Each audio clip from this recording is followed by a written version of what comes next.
Hello friends, welcome back our channel. आप सभी का मेरे चैनल पर स्वागत है। मैं नीतू आज आपके लिए लेकर आई हूँ डे 4।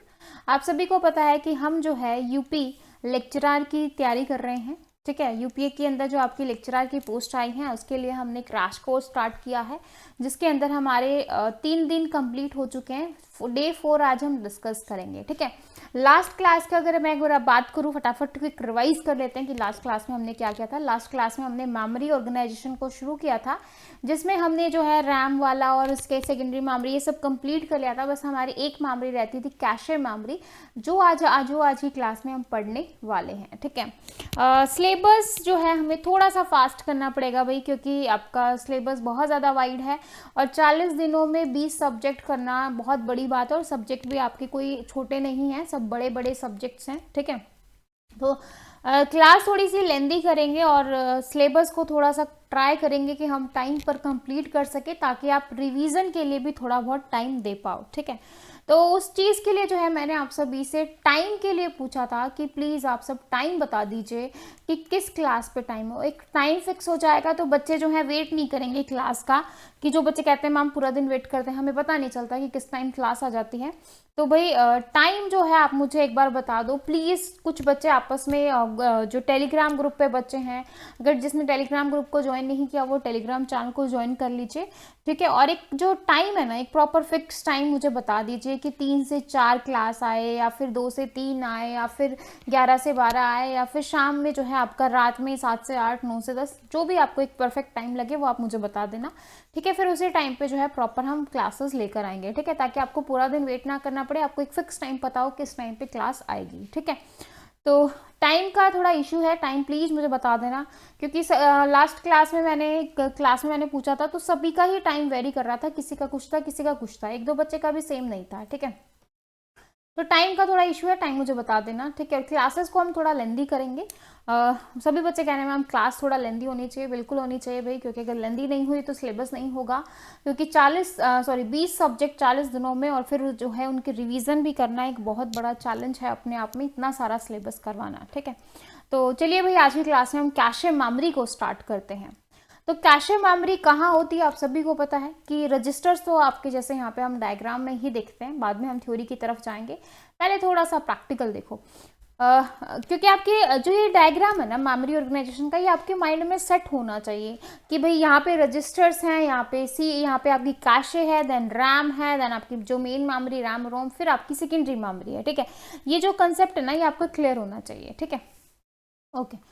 तो यहाँ पे सीपीयू के अंदर आपके क्या हो गए, सीपीयू में आपके क्या है, रजिस्टर्स हैं, रजिस्टर आपके सीपीयू में ही है। ठीक है, सीपीयू में 3 चीज़ें होती हैं भाई। आ जाओ, आपके थोड़ा सा जो है मेमोरी को रिकॉल करने की बारी आ गई है, तो होमवर्क आप यहाँ पे लगा सकते हो। सीपीयू में 3 चीज़ें होती हैं, 3 कंपोनेंट आप कह सकते हो। कौन कौन से हैं सीपीयू के अंदर, 3 चीज़ें कौन कौन सी होती हैं? इंपॉर्टेंट क्वेश्चन है, एग्जामिनर कई बार पूछेगा और इनके बारे में डिटेलिंग भी आपको पता होनी चाहिए। ठीक है, तो कमेंट सेक्शन में बता देना 3 कौन कौन सी चीज़ें हैं। ओके, तो ये आपका सेंट्रल प्रोसेसिंग यूनिट है, और सेंट्रल प्रोसेसिंग यूनिट आपके कंप्यूटर का ब्रेन होता है। तो यहाँ पे आपके रजिस्टर्स हो गए, देन आपकी कैशे मेमोरी है, फिर आपकी प्राइमरी मेमोरी और फिर आपकी सेकेंडरी मेमोरी है। ठीक है, तो जो रजिस्टर्स होते हैं वो बहुत ज़्यादा फास्ट होते हैं, क्योंकि भाई सीपीयू को अगर इससे कुछ चाहिए, अब मुझे अपने पड़ोस वाले घर से कुछ चाहिए जिससे मेरी दीवार से दीवार मिलती है, तो मैंने अपनी जो है खिड़की में से आवाज़ लगाई, वहाँ से जो है मैंने हाथ बढ़ाया, उन्होंने मुझे चीज़ दे दी, है ना। और एक ये है कि भाई चलो ये तो घर के घर, मतलब जो बिल्कुल घर से घर मिलता है। ठीक है, एक ये है कि भाई एक इनका घर आ गया, उसके बाद इनका घर है, तो उसके लिए क्या करना पड़ेगा भाई, कौन आप मुझे बताओ कहाँ पे जल्दी ट्रांसफर होगा, कहाँ पे चीज़ें हमें जल्दी एसेस होंगी। ऑब्वियसली जिसके साथ मेरी दीवार से दीवार मिलती है उससे मैं चीज़ जल्दी ले सकती हूँ कि नहीं ले सकती।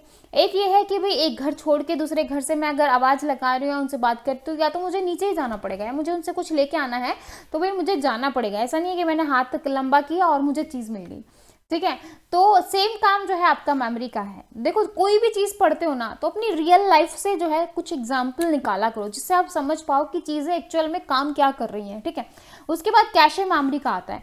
कैशे मेमोरी की अगर मैं बात करूँ तो कैशे में अगर जब आपको डेटा, जैसे मुझे अपने पड़ोस वाले, मतलब जिससे मेरी दीवार से दीवार मिलती है, उसके पास मुझे अगर कुछ चीज़ नहीं मिली, सपोज जो है मुझे चीनी चाहिए, ठीक है, फिर मेरे घर में एकदम से चीनी आ गई, चीनी खत्म हो गई, गेस्ट आ गए और मेरे पास जाने का टाइम नहीं है, तो मैंने फटाक से जो है अपनी खिड़की में से आवाज़ लगाई कि थोड़ी चीनी दे दो, ठीक है। सम टाइम ऐसा हुआ कि उनके पास भी उस टाइम पे चीनी नहीं है, ठीक है, तो फिर आप क्या करोगे, आप सोचोगे अरे यार बाहर से ले आते हैं, या फिर जो है नेक्स्ट वाले घर से आपने आवाज़ लगाई कि भाई आपको छत पे दिखाई दे गई कि तुम्हारे पास है, ठीक है। तो बस वही सीपीयू का काम है कि भाई अगर रजिस्टर के पास जो भी इसने एड्रेस जनरेट किया है वो डेटा इसको नहीं मिला, तो फिर वो कहाँ जाएगा, कैशे मेमोरी के पास जाएगा, ठीक है, कैशे मेमोरी के पास जाएगा। और कैशे मेमोरी के पास जाने के बाद, कैशे मेमोरी के पास गया, तो यहाँ से जब ये डेटा जो है सीपीयू के पास आएगा तो वो वर्ड की फॉर्म में आएगा, मतलब एक एक वर्ड, भाई एक वर्ड चाहिए था वो इसको मिल गया, भाई जितना इसको चाहिए था उसने ले लिया। जैसे मुझे भाई थोड़ी सी चीनी चाहिए थी, मैंने थोड़ी सी चीनी ली और मेरा काम खत्म हो गया, ठीक है।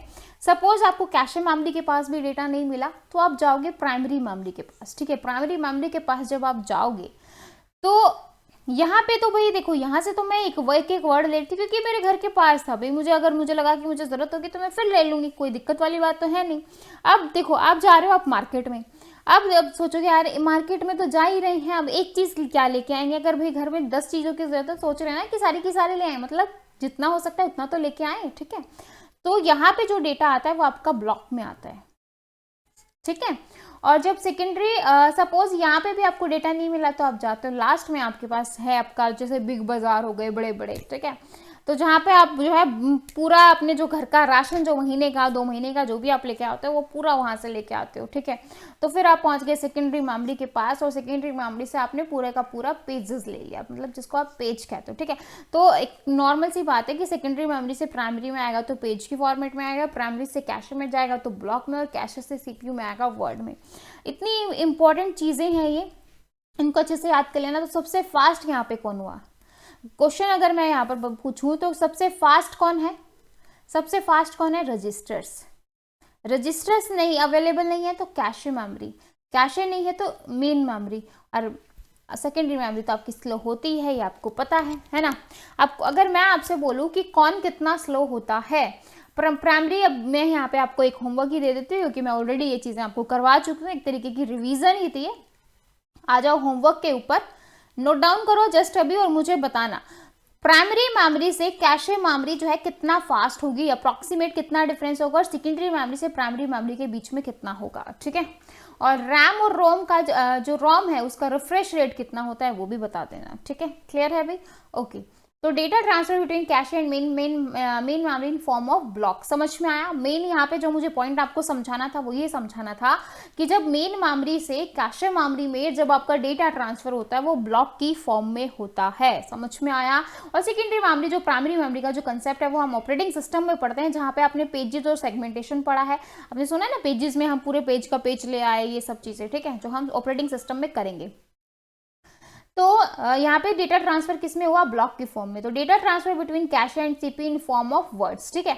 और डेटा ट्रांसफर जो है वो कैशे और सीपीयू के बीच में कैसे हुआ, वर्ड्स की फॉर्म में, ठीक है। क्लियर है, क्लियर है, ओके। तो अगर हम साइज की बात करें तो स्पीड की बात करें, cache memory operate between 10 to 100 time faster than RAM, ठीक है, requiring only a few nanosecond respond to CPU request, ठीक है।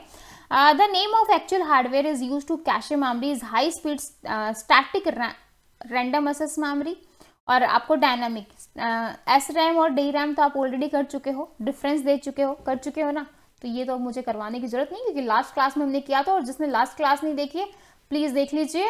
और मैंने जो है प्लेलिस्ट बना दी है यूपी कंप्यूटर लेक्चरर के नाम से, क्रैश कोर्स होगा, ठीक है, तो वहाँ से जो है आप प्लेलिस्ट में भी जाके जो है चेकआउट कर सकते हैं।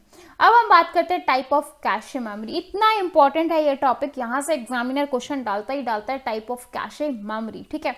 आपका जो पीजीटी एग्जाम था वहाँ से भी यहाँ पे क्वेश्चन आया था, जो आपके L1 कैशे हैं, L2 कैशे हैं, L3 कैशे हैं, किसका साइज ज़्यादा होता है, किसका साइज कम होता है, कौन ज़्यादा फास्ट है, कौन ज़्यादा स्लो है, ये चीज़ें आपको पता होनी चाहिए, ठीक है। देखो कैशे मेमोरी आपकी फास्ट और एक्सपेंसिव है, नो डाउट भाई, अगर वो फास्ट है तो एक्सपेंसिव तो होगी। अब भाई मुझे, अगर आप कोई चीज़ लेके आ रहे हो, अगर कुछ फास्ट है, मतलब अगर कहते हैं ना कि भाई थोड़ा सा और करो तो भाई ये आ जाएगा, जैसे फ़ोन ही आप खरीदते हो, ठीक है, रैम का साइज बढ़ा तो आपके फ़ोन का साइज, फ़ोन का प्राइस भी बढ़ जाता है। तो सेम चीज़ है, कैश मेमोरी फास्ट है तो एक्सपेंसिव भी है। ट्रेडिशनली कैटेगराइज इज लेवल, ठीक है, तो हम इसको किस में कैटेगराइज करते हैं, लेवल्स की फॉर्म में कैटेगराइज करते हैं। They describe its closeness and accessibility to the microprocessor, there are general cache level, ठीक है।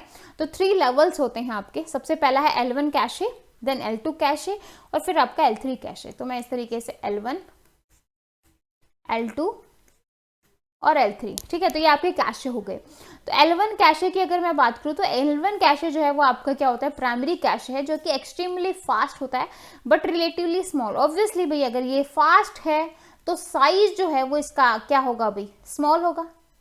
कोई चीज़ फास्ट, जैसे रजिस्टर्स हैं, रजिस्टर बहुत फास्ट होते हैं लेकिन साइज क्या होता है, बहुत छोटा होता है, ठीक है। रजिस्टर्स की डेफिनेशन क्या है और कितने बिट डेटा को स्टोर करते हैं बता देना, ठीक है। ये भी आपका होमवर्क है कि रजिस्टर्स क्या होते हैं और कितने बिट के डेटा को स्टोर करते हैं, ठीक है। तो फास्ट है, स्लो है, ठीक है, and usually embedded in the processor chip CPU cache, ठीक है। अब L2 कैशे की अगर मैं बात करूं तो L2 कैशे जो है वो सेकेंडरी कैशे होता है, ऑफन मोर L1, ठीक है। तो L2 जो है वो एज कम्पेयर टू L1 उसकी कंपैरिजन में साइज तो बड़ा होगा लेकिन जो इसकी जो स्पीड है वो कम होगी, ठीक है। हाँ जी, जो L2 है उसका साइज क्या होता है, थोड़ा सा बड़ा हुआ L1 के कंपैरिजन में, ठीक है। तो यहाँ पे साइज बड़ा होगा लेकिन स्पीड जो है वो L1 के कंपैरिजन में कम हो जाएगी। ऐसे L3 लेवल की बात करें तो यहाँ पे specialised memory develop to improve the performance of L1, L2, लेकिन यहाँ पर जो L3 है वो इनका जो स्पीड होगी वो कम होगी लेकिन जो साइज है वो इन सबसे बड़ा हो जाएगा। अब जो है PGT एग्जाम में कैसे क्वेश्चन आए थे वो मैं एक बार आपको दिखा देती हूँ ताकि आपको पता चल सके एग्जाम में कैसे कैसे एग्जामिनर जो है वो क्वेश्चन पूछेगा आप लोगों से, ठीक है। हाँ जी, एक बार ये कैशे वाला कंसेप्ट कर लेते हैं, देन जो है मेमोरी ऑर्गेनाइजेशन के ऊपर जो है क्वेश्चंस देखेंगे कैसे कैसे एग्जामिनर आपसे क्वेश्चन पूछेगा, ठीक है। तो PGT वाले पेपर्स में आए हैं बट मुझे लगा एक बार कैशे वाला कंसेप्ट पूरा करवा देती हूँ ताकि बाकी के क्वेश्चन भी आपके सारे हो सके। तो हिट रेशो हम ऑलरेडी मैं आपको बता चुकी हूँ, करवा चुकी हूँ, ठीक है, कैसे निकालते हैं। तो performance of a cache memory is measured in term of quantity called hit ratio, ठीक है। When the CPU refer to the memory and find the word in cache it is said to be produce a hit if the word is not found a cache it is in main memory, ठीक है। अगर वो आपको cache में नहीं मिलता तो obviously मैंने आपको कहा था अगर कैशे में नहीं मिलेगा तो वो कहाँ पे मिलेगा, आपको मेन मेमोरी में मिलेगा, ठीक है। तो काउंट एज अ मिस। तो भाई जब कैशे में नहीं मिलेगा तो हम उसको क्या बोलेंगे कि मिस हो गया, मुझे हिट नहीं मिला, मतलब मुझे वहां पे मिलना चाहिए था लेकिन मुझे नहीं मिला, तो हम क्या कहेंगे, मिस हो गया, ठीक है। तो CPU रेफरेंस, तो hit ratio is equal to hit plus में हिट प्लस मिस, और हिट प्लस मिस जो है वो आपका किसके बराबर होता है, 1 के बराबर होता है।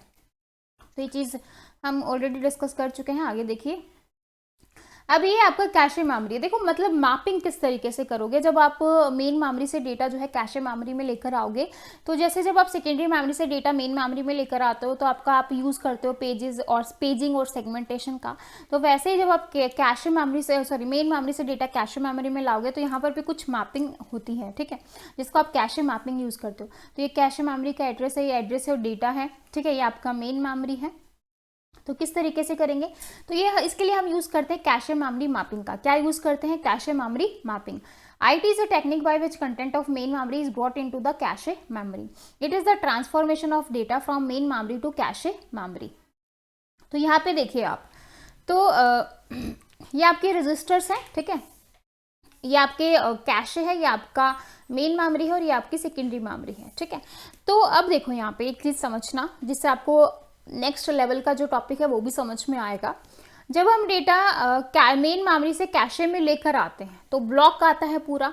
क्यों लेकर आते हैं, ताकि अगर नेक्स्ट टाइम CPU ने उससे आगे या उससे पीछे वाला रजिस्टर को बोल दिया, ताकि जो है अगर सपोज उसने अभी ये वाला डेटा मांगा है, मतलब अब वो है ith इंस्ट्रक्शन को एग्जीक्यूट कर रहा है, ठीक है, वो मुझे मिली यहाँ पर, तो क्या पता वो नेक्स्ट i+1 को एग्जीक्यूट करने लग जाए। तो भाई इसलिए मैं पूरा ब्लॉक लेके आती हूँ कि उससे रिलेटेड, उससे आगे पीछे की चीज़ें या फिर सेम चीज़ को रिपीट करने लग जाए, ताकि वो मेरे पास अवेलेबल हो, बार बार मुझे मेन मेमोरी की तरफ भागना ना पड़े, ठीक है। तो ये जो हम आगे का लें, पीछे का लें, कौन सा लें, ये जो होता है ये आपका हम यूज़ करते हैं लोकेलिटी ऑफ रेफरेंस की हेल्प से।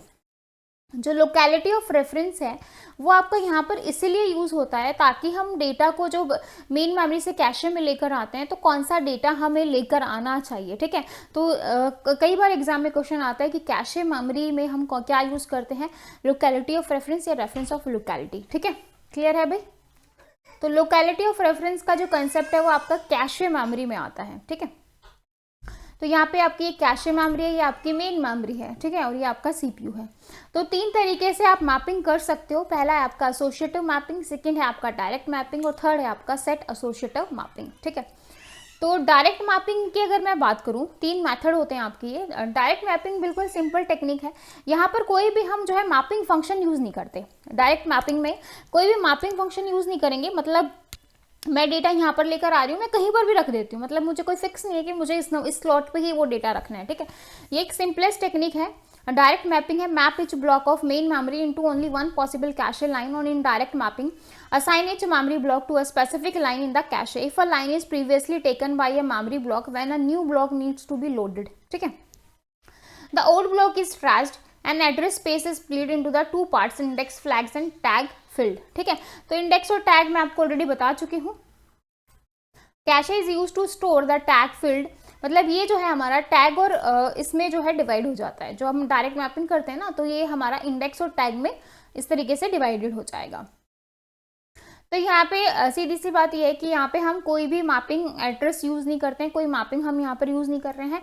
डायरेक्ट मतलब जहाँ पे मुझे जगह मिली वहाँ पे मैंने डेटा को रख दिया, ठीक है। अब यहाँ पे जो मेन प्रॉब्लम आती है, मतलब जो प्रॉब्लम आई वो हम रिमूव करवाते हैं कहाँ पे, एसोसिएटिव में, ठीक है। तो in this type of mapping, associative memory is used to store content in address of memory word and any block can go into any line of the cache, ठीक है। This means the word orbit is used to identify which word in block is needed, but the tag become our remaining bit। मतलब यहाँ पे क्या हो रहा है कि जो भी हम ब्लॉक लेकर आ रहे हैं, जो भी मैं ब्लॉक लेकर आई हूँ, जो भी मैं ब्लॉक जो है मेन मेमोरी से कैशे में लेकर आई हूँ, ठीक है। डायरेक्ट मैपिंग में क्या रहा था, कोई हम यूज नहीं कर रहे थे, कहीं पर भी हम डेटा को डाल रहे थे, ठीक है। लेकिन एसोसिएटिव मैपिंग में क्या हो जाएगा, सॉरी भाई मैंने आपको गलत बता दिया थोड़ा सा। जो डायरेक्ट मैपिंग थी वो हमारी एसोसिएटिव मैपिंग होगी, ठीक है।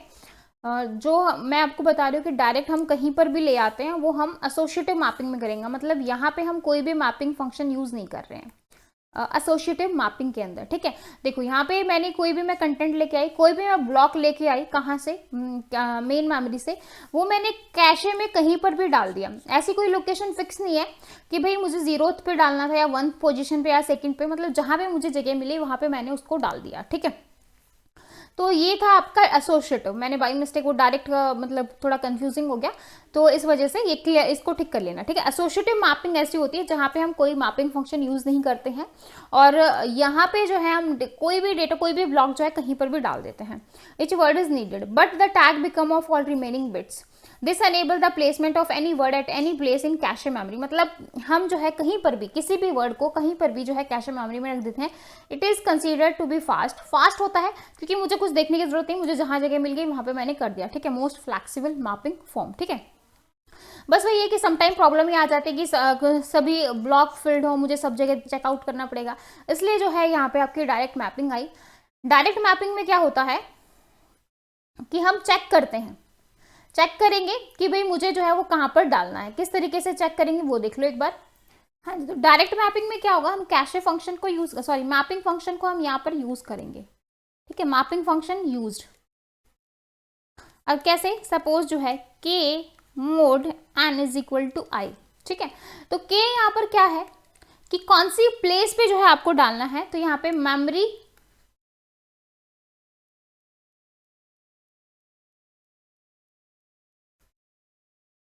ठीक है, मतलब जो ब्लॉक नंबर है, ये जो भी आपका ब्लॉक था, ये 0 है, 1 है, 2 है, 3 है, ठीक है। ये आपका जैसे सपोज करो कि 4 यहाँ पे हो गए, ठीक है आपके। उसके बाद 0 0 0 1 1 0 और 1 1, ठीक है, ये हो गया। अब जो यहाँ पर n है, n हमारा बताएगा नंबर ऑफ कैशे लाइन। कि कितनी जो है आपकी कैशे लाइन है, और जो यहाँ पर आई है, आई बताएगा कि कौन सी, मतलब उस कॉरेस्पॉन्डिंग कैशे लाइन के अकॉर्डिंग जो आपको कहाँ पे डेटा डालना है। ठीक है, सपोज अगर यहाँ पे देखो के की वैल्यू 0 है मोड, और मेरा 4 यहाँ पर वो है तो 4। ठीक है, तो कौन सी प्लेस आ जाएगी कि 0 पे हम जो है अपना डेटा को यहाँ पर डालेंगे। ठीक है, जो भी मेरा ब्लॉक है वो यहाँ पे जाएगा।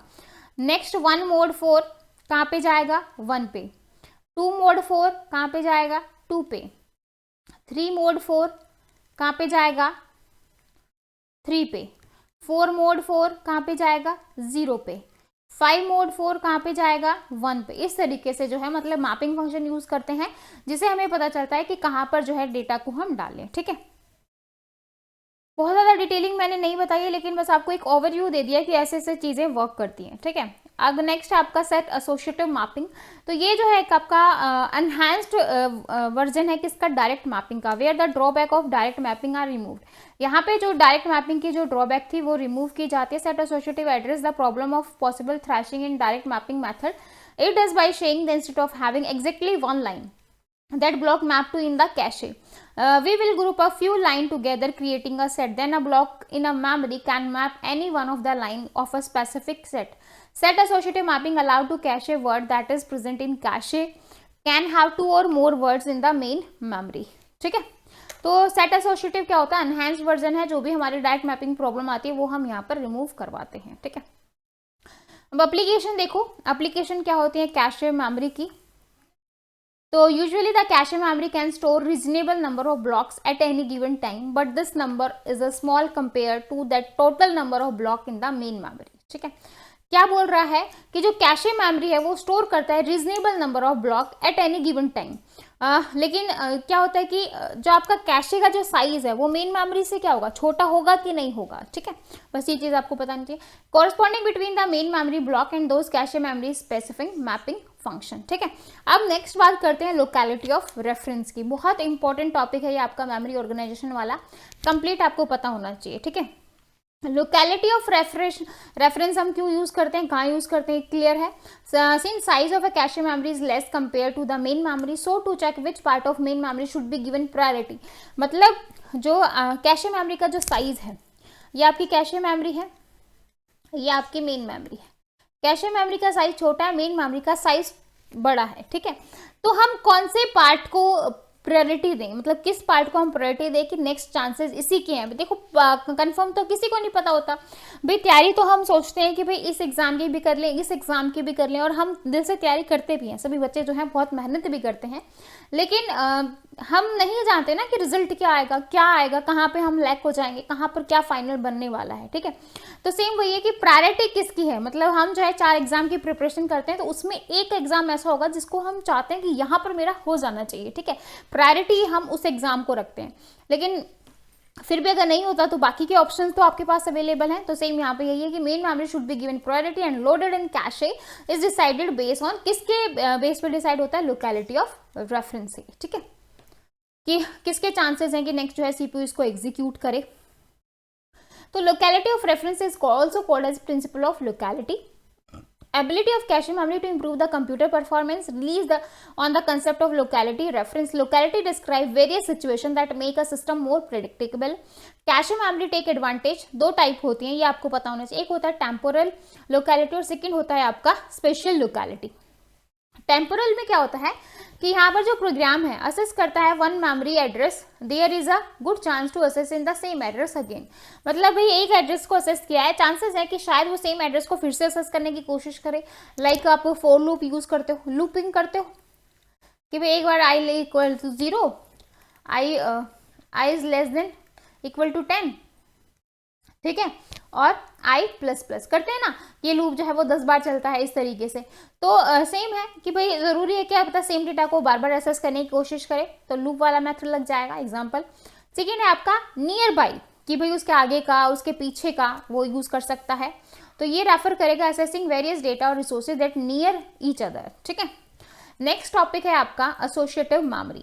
यहाँ से जो एग्जामिनर क्वेश्चन पूछता है वो समटाइम जो है इसका दूसरा नाम पूछेगा कि कंटेंट एड्रेसेबल मेमोरी को क्या कहते हैं, इस तरीके से आपसे पूछ लेगा। तो आपको पता होना चाहिए कि जो एसोसिएटिव मेमोरी होती है वही आपकी कंटेंट एड्रेसेबल मेमोरी होती है, दैट इज कॉल्ड कैम। ठीक है, And associative memory can be considered as a memory unit whose stored data can be identified for access by the content of data itself rather than by address or memory location. ठीक है, तो यहाँ पर क्या होता है associative memory में, हम क्या करते हैं, इसको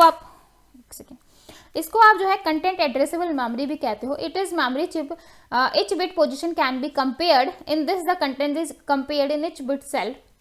मतलब क्या होता है कि यहाँ पर जो है हर एक स्टेप पे जो है हम हर एक बिट को क्या करते हैं, चेक करते हैं. ठीक है, चेक करते हैं, और जिससे क्या होता है कि बिल्कुल आपका जो fast table lookup, since the entire chip can be compared content eight randomly store without considering addressing scheme, this chip have less storage capacity and regular memory chip. यहाँ पे प्रॉब्लम क्या आएगी कि हर किसी के लिए मतलब बार बार आपको चेक करने की जरूरत पड़ रही है, जिससे जो आपका एडिशनल टाइम भी यहाँ पर लग रहा है. आप जो है एडवांटेज और डिसएडवांटेज देखिए. एडवांटेज में क्या बोल रहा है कि it can only use in memory allocation format. कहाँ पर यूज करते हैं इसको, मेमोरी एलोकेशन फॉर्मेट में यूज किया जाता है. It widely use for database management system. ठीक है, डीबीएमएस में भी एसोसिएटिव मेमोरी का यूज करते हैं. ठीक है, इसकी एप्लीकेशन एडवांटेज देखो. It is used where search time need to be less और शॉर्ट. यहाँ पे सर्च टाइम जो है हर एक बिट को हर एक स्टेप पे जो है हम चेक कर रहे हैं, तो ऑब्वियसली सर्च टाइम क्या होगा, कम होगा. अभी एक तो पूरे डेटा को सर्च करें, थोड़े थोड़े पार्ट को करें. ठीक है, it's suitable for parallel searches. It often use to speed up database. It use to page table use by virtual memory and used in neural network.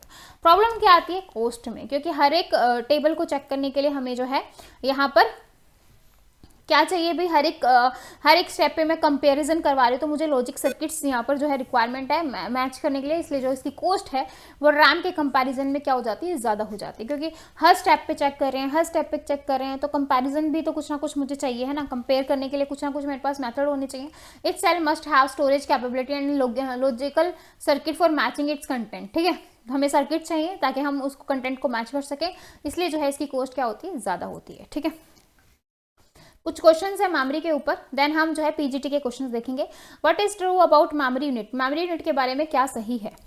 पहला ऑप्शन बोल रहा है memory unit is the collection of storage unit of device together. जो memory unit है वो collection होता है किसका, स्टोरेज यूनिट का और device together. The memory unit store the binary information in the form of bits. Obviously जो memory unit है वो आपकी 0 और 1 में ही डेटा को स्टोर करवाती है. ठीक है, तो यहाँ पे दोनों ही ऑप्शन आपके सही है, ये भी ट्रू है, ये भी ट्रू है, तो आंसर क्या हो जाएगा, both A and B. Next देखिए, how many categories memory storage is classified. कितने में स्टोरेज होती है भाई, एक आपकी टेम्पररी होती है और एक आपकी क्या होती है, परमानेंट होती है. तो दो तरीके का जो है मेमोरी को स्टोर करवाते हैं, तो क्या आ जाएगा आपका ए आंसर. ठीक है, नेक्स्ट देखिए, when power is switch off. Power जो है आपकी स्विच चली गई है और मेमोरी ने जो है डेटा को लॉस कर दिया, तो वो किस तरीके की मेमोरी है, वॉलेटाइल है. भाई डेटा आपका चला गया है, यानी कि जो आपकी रैम होती है वहां पे क्या होता है, आपका डेटा चला जाता है, तो आपकी क्या कहलाती है, वॉलेटाइल मेमोरी कहलाती है. नेक्स्ट देखिए भाई, auxiliary memory can access time is generally dash time that of the main memory. Main memory से जो है कितना टाइम जो है ज़्यादा लगता है सेकेंडरी मेमोरी को असेस करने के लिए, तो 1000 टाइम ज़्यादा लगता है. तो यहाँ पे आपका आंसर हो जाएगा सी ऑप्शन. ठीक है, हिट रेशो फॉर्मूला बताना है आपको, तो हिट अपॉन में हिट प्लस मिस. ठीक है, किया था भाई, किया था, याद है, तो आंसर हो जाएगा ए. नेक्स्ट क्वेश्चन है, which of the following correct example of auxiliary memory. Auxiliary memory जो है उसका बेस्ट एग्जांपल क्या है, magnetic disk, tape, flash memory, या फिर बोथ ए एंड बी. तो आंसर हो जाएगा आपका ए और बी. मैग्नेटिक डिस्क और टेप्स आपकी क्या कहलाती है, ऑक्सिलरी मेमोरी कहलाती है. नेक्स्ट है, fastest data access is provided using. Fastest, सबसे ज्यादा फास्ट डेटा कहाँ पे एसेस होता है, रजिस्टर्स में होता है. रजिस्टर ऑप्शन में नहीं है तो कैशे ऑप्शन में नहीं है तो मेन मेमोरी. ठीक है, तो यहाँ पे रजिस्टर ऑप्शन में है, तो आपका आंसर हो जाएगा डी ऑप्शन. ठीक है, नेक्स्ट बोल रहा है, the next level of memory hierarchy after the L2 cache is. L2 cache के बाद जो नेक्स्ट लेवल होता है वो क्या कहलाता है, आपका register. Which of the following is correct reference rate of D RAM. Dynamic RAM का जो करेक्ट रेफरेंस रेट है वो क्या होता है, 10/100. ठीक है, तो सी ऑप्शन आपका सही हो जाएगा. नेक्स्ट देखिए, which of the following is true. इसमें से कौन सा जो है वो सही है, तो to overcome the slow operating system. क्या बोल रहा है, to overcome the slow operating system of the secondary memory we make use faster flash drive. ठीक है, तो ट्रू पूछा है, तो ये आपका क्या हो जाएगा, ट्रू हो जाएगा. नेक्स्ट है, if we use a flash drive. अगर हम फ्लैश ड्राइव यूज करते हैं instead of hard disk, then the secondary storage can go above primary memory hierarchy. भाई अगर हम फ्लैश ड्राइव को यूज़ कर लें सेकेंडरी मेमोरी में, तो क्या वो प्राइमरी मेमोरी की हायरार्की में जो स्टोर हो जाएगी? नहीं, फॉल्स है। If the memory hierarchy as the speed of operation increase memory size also, मतलब मेमोरी हायरार्की में अगर स्पीड इंक्रीज हो जाए तो क्या साइज भी इंक्रीज हो जाता है? बिल्कुल भी नहीं। स्पीड इंक्रीज है तो साइज आपका क्या होगा? कम होगा। ठीक है, तो ये भी आपका फॉल्स है। तो आंसर क्या हो जाएगा? ये आपका क्या है? ट्रू है। ठीक है, इसी के साथ कुछ क्वेश्चन से मेमोरी के वो कंप्लीट हुए। अब हम बात करते हैं DSSB PGT, DSSB PGT में जो मेमोरी बेस्ड क्वेश्चन आए थे वो हम देख लेते हैं, ताकि आपको पता चले क्वेश्चन जो एग्जामिनर कैसे कैसे आपसे पूछ सकता है। हाँ जी, सबसे पहला क्वेश्चन है identify the valid cache organisation. Identify the valid cache organisation, 3 option आपके पास, मतलब आपको कैशे ऑर्गेनाइजेशन आपने पढ़ा है ना, जिसमें आपने 3 मैपिंग फंक्शन पढ़े थे, एक डायरेक्ट पढ़ा था, एक एसोसिएटिव पढ़ा था, एक सेट एसोसिएटिव पढ़ा था। ठीक है, बोल रहा है कौन सा वैलिड है। डायरेक्ट मैपिंग पढ़ा था, बिल्कुल पढ़ा था, वैलिड है, वैलिड है। एसोसिएटिव मैपिंग पढ़ा था, बिल्कुल पढ़ा था, वैलिड है। सेट एसोसिएटिव पढ़ा था, बिल्कुल पढ़ा था, ये भी वैलिड है। ठीक है, इसमें आपका कोई मैपिंग फंक्शन नहीं होता, इसमें हम यूज करते हैं। और यहाँ ये जो है इसका जो भी डायरेक्ट मैपिंग में डिसएडवांटेज थी वो रिमूव की गई थी, कहाँ पे? सेट एसोसिएटिव में। ठीक है, तो यहाँ पे इसका आंसर हो जाएगा, तीनों ही वैलिड है, तो आंसर हो जाएगा ए। ठीक है, नेक्स्ट क्वेश्चन है which of the following in a communication pathway connecting 2 और मोर डिवाइसेस इन अ कंप्यूटर। ये ऑलरेडी मैं आपको पढ़ा चुकी हूँ कि कम्युनिकेशन पाथवे आपको बताना है 2 या 2 से ज्यादा डिवाइसेस कंप्यूटर को अटैच करवाने के लिए, तो किसका यूज करते हैं? ऑब्वियसली बसेस का यूज करते हैं। सिस्टम बस पढ़ा था कि नहीं पढ़ा था? तो आंसर हो जाएगा यहाँ पे बी ऑप्शन। नेक्स्ट देखिए, which of the following 3 address instruction can be used y is equal to a minus b divide c plus d into e। क्या हम कर चुके हैं? इंस्ट्रक्शन वाला टॉपिक मैंने आपको करवा दिया क्या? 3 एड्रेस, 2 एड्रेस और ये वाला शायद मैंने ये नहीं करवाया, ये हम नेक्स्ट क्लास में करेंगे, तब करवाऊंगी मैं आपको। ठीक है, नेक्स्ट देखिए, SCSI is help to bus use to support a local disk drive other peripherals. तो ये आपका ट्रू होगा। Serial port could be use to support a printer और स्कैनर। ठीक है, तो दोनों ही ट्रू हैं। नेक्स्ट देखिए, number of addressable memory unit for 10 bit size. 10 bit size है तो हमेशा क्या होता है? 10 बिट साइज किसका? एड्रेस का है। तो एड्रेस का मैंने बताया था 2 की पावर 10 हो जाएगा। 2 की पावर 10 क्या होता है? 1024। तो आंसर हो जाएगा यहाँ पे सी ऑप्शन। नेक्स्ट देखिए, for main memory the unit of transfer the number of bytes read out of return into memory at a time. मतलब मेन मेमोरी में जो भी हम यूनिट ऑफ डेटा ट्रांसफर करते हैं, bytes read out of return memory at a time, तो false हो जाएगा। The unit of transfer need not equal to word of an addressable unit. ठीक है, तो ये कोई जरूरी नहीं है, तो आंसर हो जाएगा यहाँ पे, मतलब सेकंड ट्रू है और फर्स्ट आपका फॉल्स है। नेक्स्ट देखिए, hard disk is also use to provide an extension to main memory known as virtual memory. मतलब हार्ड डिस्क का जो एक्सटेंशन होता है जिसको हम वर्चुअल मेमोरी भी कहते हैं, तो बिल्कुल सही है। नेक्स्ट है D RAM is faster than static RAM. जो डायनामिक रैम होती है क्या वो आपकी फास्टर होती है स्टैटिक रैम से? बिल्कुल भी नहीं, स्लो होती है। ठीक है, तो आंसर हो जाएगा, मतलब बी वाला ऑप्शन क्या हो जाएगा? फॉल्स हो जाएगा। थर्ड क्या बोल रहा है? External non volatile memory is also refer to secondary memory और ऑक्सिलरी मेमोरी। बिल्कुल सही है। तो फर्स्ट और थर्ड आपके सही हैं और सेकंड आपका गलत है, तो आंसर हो जाएगा फर्स्ट और थर्ड, यानी कि ए ऑप्शन आपका सही है। ठीक है, नेक्स्ट है with respect to cache organisation direct mapping each block of main memory into dash possible cache line. कितनी पॉसिबल जो है कैशे लाइन होंगी? तो 1 ही होगी भाई, ज्यादा नहीं होंगी। ठीक है, नेक्स्ट देखो, which one address instruction the program is generally available on 1 general purpose register accumulator. बिल्कुल सही है। और 0 एड्रेस को हम क्या बोलते हैं? Memory organisation called stack. तो 0 एड्रेस को हम स्टैक कहते हैं, वो हम कल की क्लास में करेंगे इंस्ट्रक्शन वाला टॉपिक, तो आपको अच्छे से समझ में आ जाएगा। ठीक है, इसके बाद पूछा है which of the following determine take device to coordinate the use of bus. तो क्या हो जाएगा? Propagation delay. ठीक है, नेक्स्ट है आपका मैंने आपको करवाया था वाला question, with respect to assessing speed के रिस्पेक्ट में, तो सबसे ज्यादा फास्ट जो है कैशे के हमने 3 टाइप पढ़ी थी, L1 कैशे, L2 कैशे और L3 कैशे। ठीक है, तो बोल रहा है कि स्पीड सबसे ज्यादा किसकी होगी? L1 की होगी, फिर L2 की होगी, फिर आपकी L3 की होगी। देख लो कौन सा मैच कर रहा है।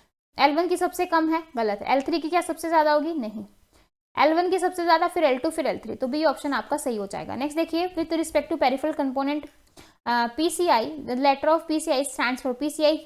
जो E है, E का पूछा है, E का जो फुल फॉर्म होगी वो क्या होगी? तो उसको हम क्या कहेंगे? एक्सप्रेस। नेक्स्ट देखिए, which of the following data transfer scheme require constant monitoring by CPU of the peripheral devices. ठीक है, तो ये आपका जो इनपुट आउटपुट हम पढ़ेंगे उसके अंदर आएगा, तो हम उसको प्रोग्राम्ड इनपुट आउटपुट कहते हैं। नेक्स्ट देखिए, which of the following sequence one instruction, ये भी वाला भी नहीं किया है। नेक्स्ट देखिए, SCSI की फुल फॉर्म बतानी है, small computer system interface. Next देखो, ऑपकोड आर रिप्रेजेंटेड, जो ऑपकोड्स होते हैं, जो मैंने बताया ना कौन सा ऑपरेशन हमें परफॉर्म करना है, लाइक ऐड करना है, सब करना है, मल्टीप्लाई करना है, तो ये जो ऐड हो गया, सम हो गया, मल्टीप्लाई हो गया, इनको हम क्या कहते हैं, ऐड, सम, मल्टीप्लाई, इनको हम क्या कहते हैं, इनको हम मिनिमोनिक्स कहते हैं। ठीक है, लेक्सिम क्या होते हैं, ये सारी चीज़ें हम जब हम प्रोग्रामिंग करेंगे, कंपाइलर करेंगे, तब हम पढ़ेंगे। ठीक है, with respect to system bus are used to control the access to and use of data line and address line. Data और एड्रेस लाइन आपकी कहाँ पर होती है, कंट्रोल लाइन में। ठीक है, नेक्स्ट बोल रहा है विद रिस्पेक्ट टू साइज, पहले हमसे पूछा था स्पीड के रिस्पेक्ट में, अब पूछा है साइज। साइज सबसे बड़ा किसका होगा, L3 का। सबसे बड़ा साइज किसका होगा, L3 का, फिर L2 का, फिर L1 का। देख लो, L1 का सबसे कम होगा, L3 का सबसे ज्यादा होगा, आंसर हो जाएगा यहाँ पे बी ऑप्शन। ठीक है, नेक्स्ट बोला है with of the following refer memory access. Memory access की हमने 3 मैकेनिज्म पढ़ी थी, रैंडम एसेस, डायरेक्ट और आपका सिक्वेंशियल। ठीक है, access location is constant indicate the sequence of prior access. ठीक है, तो पूछा है कौन सा एसेस होगा, तो इसको हम क्या बोलेंगे, रैंडम एसेस। नेक्स्ट देखिए, प्रोसेस इज एन, प्रोसेस जो होती है वो आपकी एक्टिव स्टेट होती है। जब आप प्रोसेस और प्रोग्राम के बीच में डिफरेंस देखोगे ना, प्रोसेस जब हम प्रोग्राम इन एग्जीक्यूशन, जब आपका प्रोग्राम जो है वो एग्जीक्यूशन में पहुंच जाता है तो वो प्रोसेस बन जाता है। ठीक है, नॉर्मल प्रोग्राम लिखा हुआ है, प्रोग्राम कितने भी, लेकिन जब तक वो एग्जीक्यूट नहीं होंगे तब तक वो प्रोसेस नहीं बनेगा।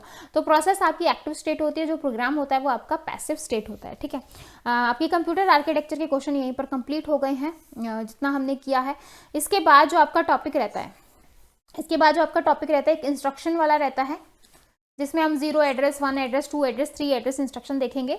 एड्रेसिंग मोड रहता है और आपका इनपुट आउटपुट ऑर्गेनाइजेशन रहता है। ये आपके टॉपिक रहते हैं और 4 दिन हमारे हो चुके हैं। ठीक है, कल की क्लास में मैं ट्राई करूंगी कि हम जो है पूरा करें।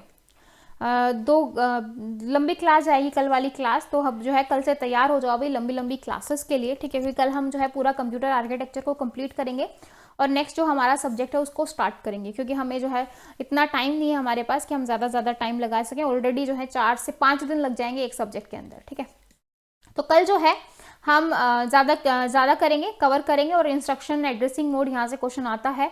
इनपुट आउटपुट में से भी जो है DMA वगैरह में से क्वेश्चन आ सकता है। तो कल की क्लास आपकी थोड़ी लंबी रहने वाली है और आई होप आपको आज का अच्छे से समझ में आ गया होगा। मेमोरी ऑर्गेनाइजेशन वाला इसलिए आराम से करवाया ताकि आप इसको अच्छे से समझो। यहाँ से डेफिनेटली एग्जामिनर क्वेश्चन पूछता है। फिर भी अगर किसी बच्चे को कोई भी डाउट है तो देखो, जिसको भी डाउट होंगी, जितनी भी क्लासेस होंगी, संडे को अपन लोग जो है डाउट सेशन रखा करेंगे ताकि सबके डाउट डिस्कस हो सके। बाकी मंडे टू सैटरडे आपकी क्लास रहेगी। ठीक है, और मंडे टू सैटरडे के बीच में जिसके डाउट होंगे वो अपन लोग संडे को डिस्कस करेंगे। तो डाउट जो है बेझिझक होकर कमेंट सेक्शन में डाला कीजिए ताकि संडे को मैं सभी के डाउट जो है वो देख सकूं। ठीक है, प्लेलिस्ट बन चुकी है, अगर किसी को वापस से कोई क्लास देखनी है तो वो प्लेलिस्ट में जाके देख सकता है। ठीक है, क्लास अच्छी लगे तो लाइक कर दीजिए, अपने फ्रेंड्स के साथ शेयर करना बिल्कुल भी मत भूलिएगा। टेलीग्राम चैनल को ज्वाइन नहीं किया है तो कर लीजिए और फिर मिलेंगे कल की क्लास में। तब तक के लिए बाय एंड थैंक यू।